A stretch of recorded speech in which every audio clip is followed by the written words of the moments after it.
Live. Oh, hello, everybody. Happy Thanksgiving. I am Jess Arce, America's Dyslexia Expert, coming to you live on location from Mission Bay RV Resort in sunny San Diego, California. I am the owner of Lexia Learners and I Am Not Dumb Inc. And I'm excited to be with y'all here today. Today, I'm going to share techniques for dyslexia, dysgraphia, dyscalculia so that you know how you can help yourself, your children, and even your employees. It is extremely important for dyslexic people to use multisensory techniques whenever possible. The combination of using multiple senses increases the chances of retaining new information received. Most dyslexic people find it challenging to retain information. So anything that we can do to make that process easier is so beneficial. So I have compiled a list of ways to incorporate multisensory tools into your learning academic plan.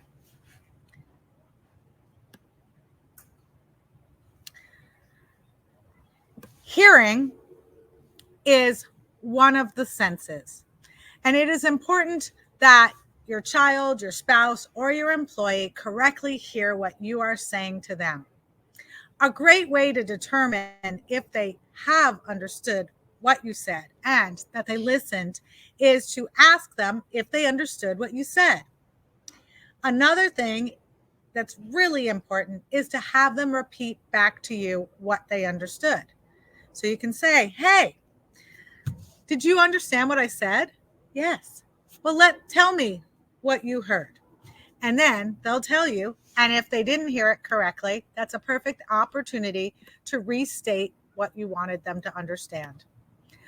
A next sensory is seeing. It's really important to incorporate at least two senses. So some of the things you can do to help make it visually memorable is to write something on a whiteboard. And before I forget, it's really important to not put black writing on white paper, because dyslexic people can often have scotopic syndrome. It's also called Erlen syndrome. And that's a difficulty with the eye and eyes, not just one. And so we want them to be able to see what you're trying to present to them clearly. So even if you use off-white, it's much easier on the eyes than white. When we work with our students, we use a blue background for all of our reading assignments because blue is one of the most common colors to use. Another thing that can help with memory is using coded tiles. So when we're tutoring, we use blue tiles for consonants and yellow tiles for vowels. Cover overlays are very helpful.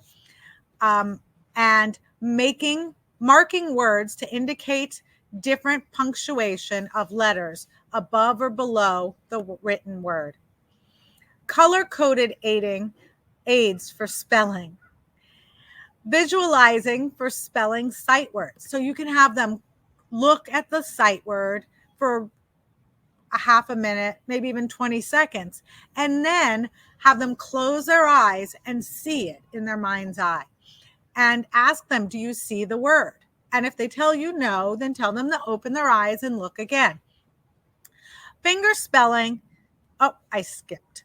Blending techniques. So slowly blending the sounds of letters is a very helpful way if they're reading words.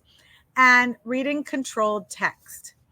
Another really good thing is to have your learner read comic books, because comic books have small captions rather than a whole thing written. What I have learned about myself recently is it's a lot easier for me to read text on my phone in small amounts than to read it online, because online it feels overwhelming, and on the phone I can only see a small portion of it. I know many people with dyslexia need to print out information so that they can have it in front of them and block it for themselves. I like to highlight. That makes it a lot easier for me to recall the information, which also brings us into the kinesthetic, the feeling part of it. So when I'm highlighting, I'm using my kinesthetics as well as making it easier for me to read. Touching and saying words or sounds is a great way to feel what you're writing or reading. Use a 3-point U shape to blend small words when they're first learning. You can start at the top and have a green dot, move down to the bottom and have a yellow dot, and then move it up to the red where they stop. And that can help with blending. Finger spelling is writing words in the air, on the table, or another surface, and have them say it out loud while they're doing this. Also, writing in shaving cream with salt or sand, and having them say it while they're writing. Snake lettering can be helpful, and that's using Play-Doh or clay. They roll out a long snake and then they make letters.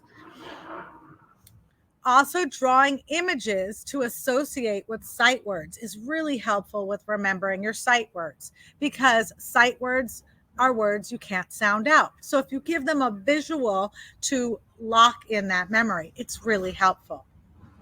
Using manipulatives for math is an ideal way for locking in the kinesthetic part of math.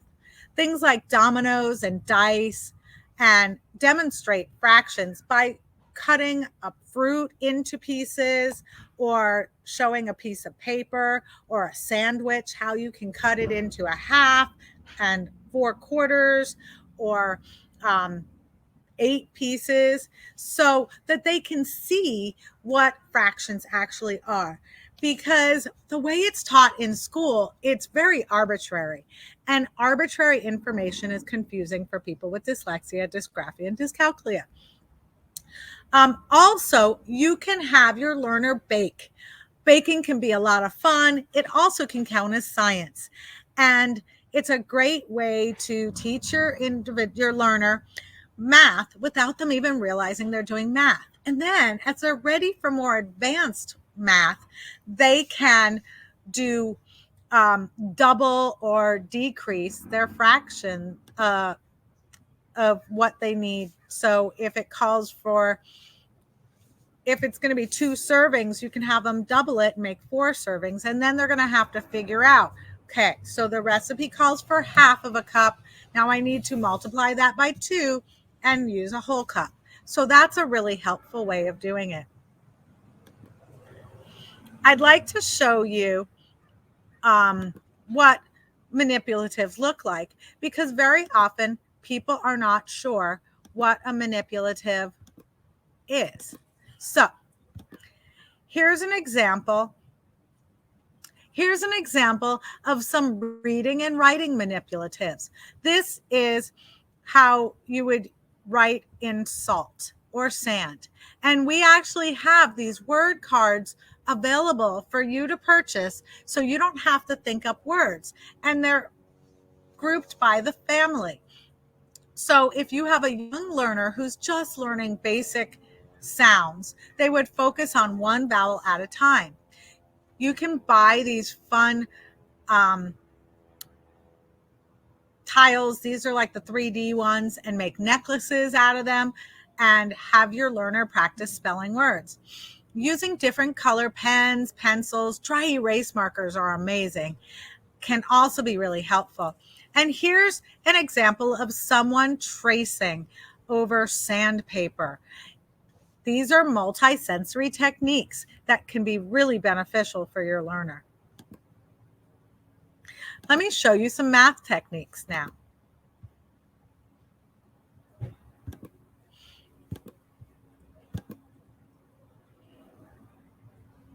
All right, here's some great math options. So we have the abacus, which is a great way for learning how to add and subtract, and even going beyond that.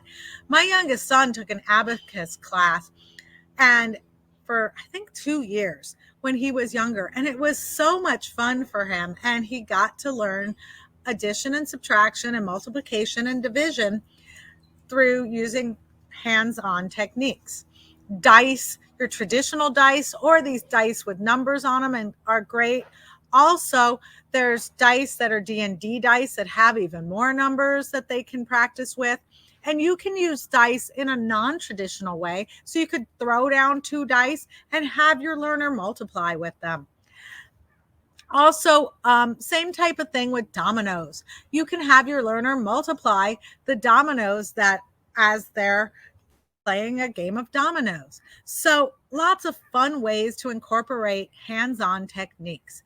And here's some measuring spoons, because like I said, baking can be a great way of practicing your multi-sensory skills with math and end up with a meal at the end of it. And did you know that kids prefer to eat things that they have participated in making? So that's a really valuable skill all around. So you can read more about techniques in my book, and it was written by me, and it's called I Am Not Dumb, I Am Dyslexic. And it's a best-selling book, and it's available on Amazon with lots of suggestions and easy to read information about dyslexia, dysgraphia, and dyscalculia. So I mentioned overlays a little earlier. I'm going to go a little further into that because that's a very useful tool. Scotopic syndrome, which is also referred to as Erlen syndrome, is a phenomenon common among people with dyslexia. I don't personally have this. However, I think all of my family members do. Perhaps not my son that doesn't have dyslexia, dysgraphia, or dyscalculia, but everyone else does. We discovered when my second oldest child was in school that overlays were extremely helpful. And for her, they gave her bright blue overlays. That's the most common color that works for people with scotopic syndrome. And as I said, we use that color for tutoring with our students. For my husband, dark blue is a preferred color for him. Green is an ideal for my son, Jacob. And for my youngest son, he has all of his electronic devices set up with a black background and white writing. And I have had students who have found orange and pink to be their ideal color. When I do a placement appointment with our new students, I assess what color is ideal for them and if any learners actually need a specific color, because some don't. Like I said, I'm a dyslexic who does not have scotopic syndrome, but a very large number do. It also is very helpful for students who find that the letters and numbers move on the page, which that can happen for students. I had a student who read better upside down, and it wasn't just him. That was also the case for his uncle. So scotopic syndrome can play out in many different ways. And Nix is going to share a link to our blog where you can learn more about overlays and even do a test online to help you figure out if scotopic syndrome is a concern. And that link is actually to the website of the person, Mrs. Erlen, who discovered about scotopic syndrome. And she sells overlays. I don't know if she sells the glasses, but you can also get glasses for older students who are embarrassed having the overlays. So there's lots of options available these days if that's an issue.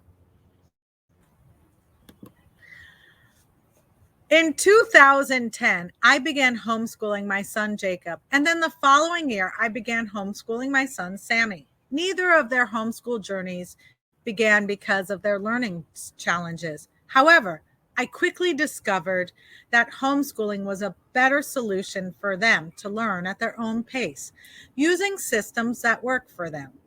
If homeschooling is an option for your family lifestyle, which I realize it's not something that works for everyone, but if it is, I highly recommend it, at least for a few years while your learner is working on making advancement.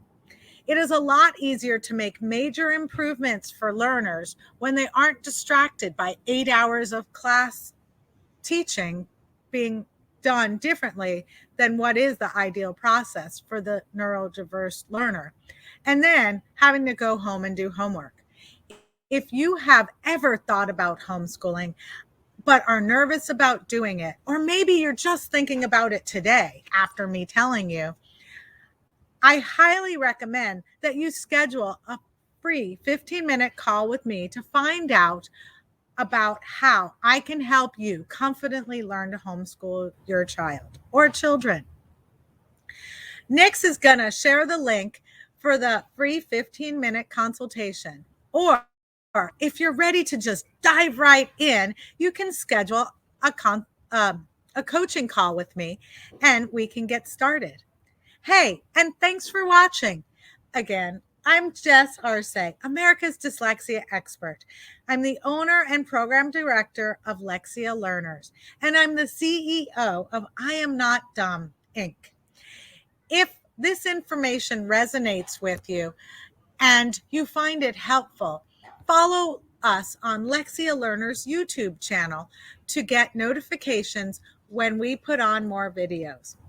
Connect with us and others with similar challenges raising kids with neurodiversities on our Facebook parent support group. Or if you want to learn more about why you struggle, join our adult Facebook support group. Again, have a great holiday. See you around soon.